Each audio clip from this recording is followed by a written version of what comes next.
Let me show you how to make this delicious seafood okra soup. Hey guys, welcome back to my channel. In this video, I'll be showing you how to make this soup, and secondly, we'll also be talking about food oxidation.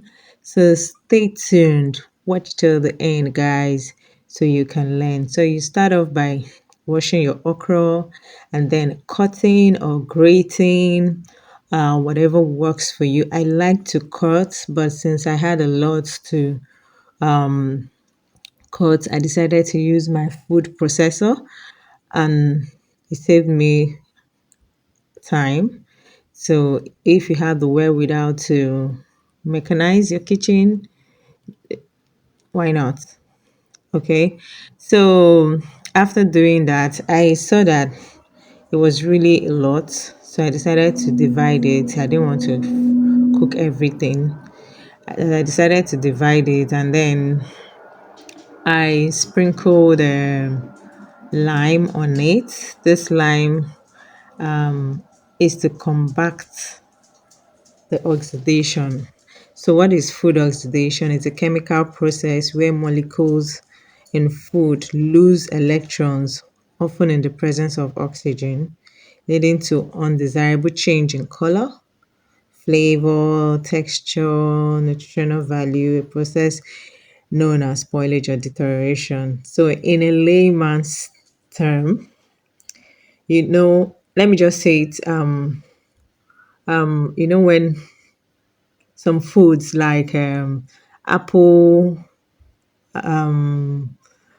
banana, when you open them up, cut them, the next thing they start changing color.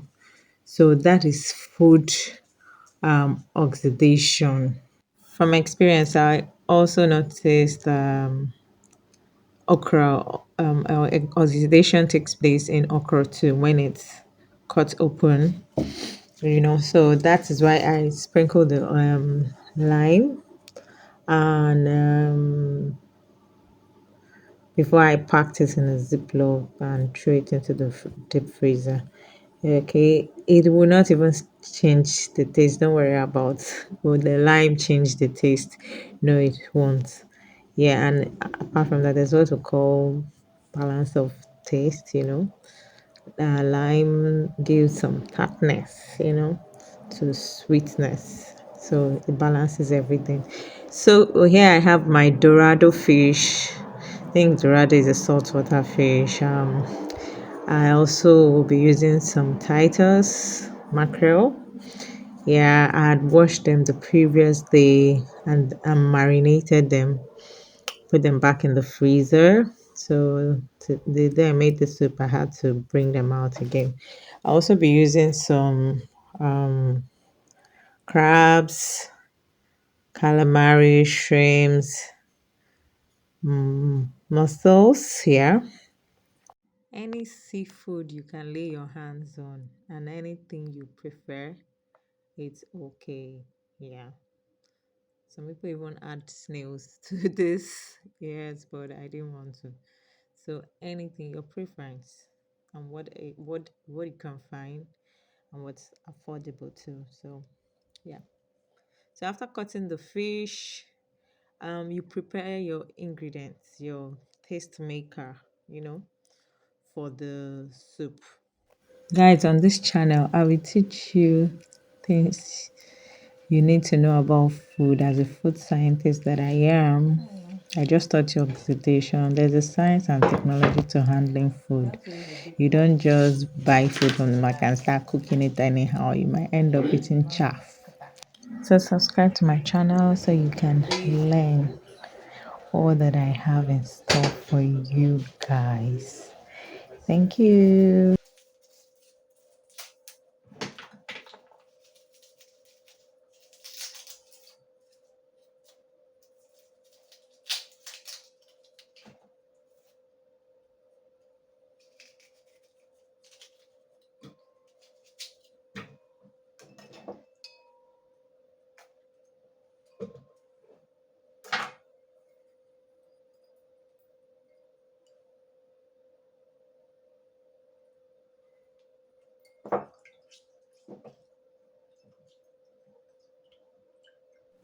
So right now we're going to blend onion, habanero pepper, uziza seed is also known as West African black pepper, ogiriokbe.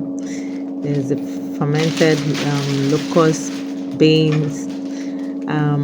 Is a native, in my own terms, I'll call it native bouillon cubes. Yeah, it's the star of this whole soup we're making. And thankfully, right now, you can buy all these things from Amazon, from Etsy. So wherever you live, you can actually get all these things. And then the crayfish, so you can get ground one and or the one that is not ground. So you blend everything, and then pour into the pot. You're going to steam your fish with it, but I left some to add later on so I can get the fresh taste of the spices at the end of the cooking. So to your pot, add some salt. I use Himalaya pink salt.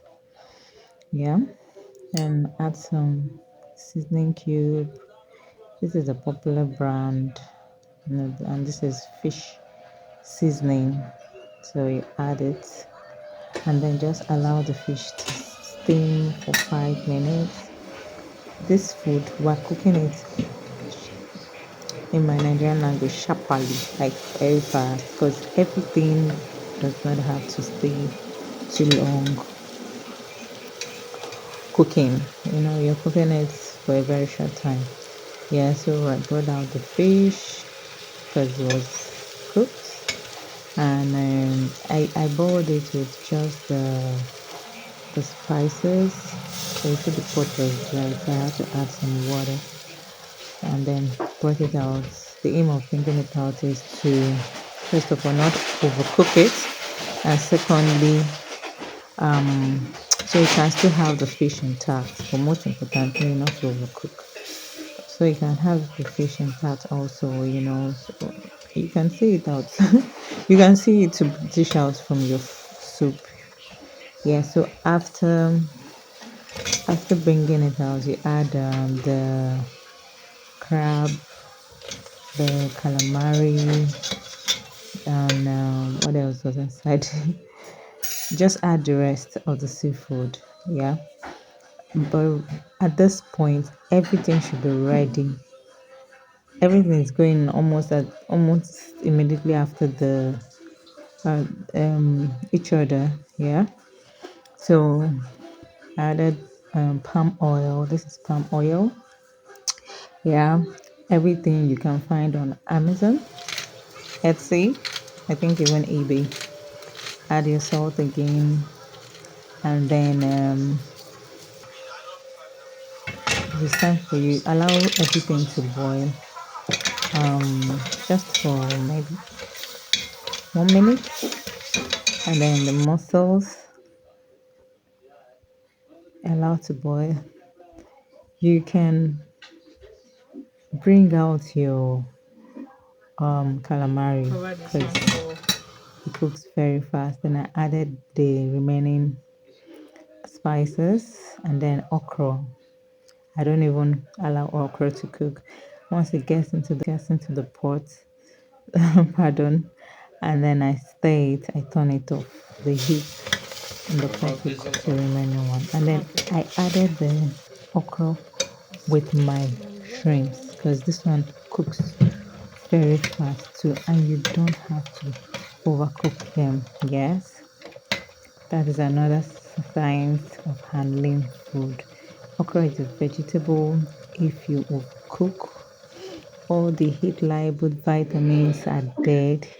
It will kill all of them. You end up eating chaff, nothing, no vitamin. You see, and I added the uziza leaves. Yeah, mine is dry, but I soaked it before I started cooking. Um, that's the leaf of the seed we blended. It's an aromatic, spicy leaf. Yes, we use it to make soups, indigenous soups. It really adds to the taste of. It makes it very tasty. Yeah, so I just stirred everything and then reintroduced the fish back, and then I turned off the gas, and your delicious, sumptuous pot of cooker soup is ready. Thank you guys for watching. I will see you on the next one.